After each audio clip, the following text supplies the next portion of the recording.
Hi mixture okay. இதுங்க வேறு கேட்குமே அங்கே. இது பழைய மிக்சரு, இது பழைய மிக்சரு. இதுங்க சாப்பிட்டோம்.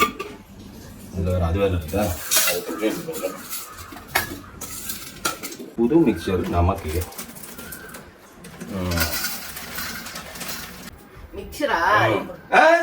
இதுதான் உண்டு, நீ சாப்பிடு.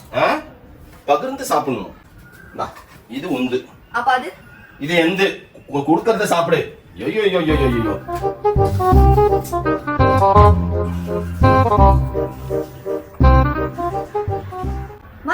நமத்து போச்சு தானே? ஆமா, நல்லாவே இல்ல. சரி கொடுங்க, கொண்டு போய் கொட்டிட்டு வந்துடுறேன். ஏய், எதுக்கு கொட்டுற? டாடி தான் நல்லா சாப்பிடுறாரு, அவங்களுக்கு எல்லாத்தையும் கொட்டுண்டா. ஏய்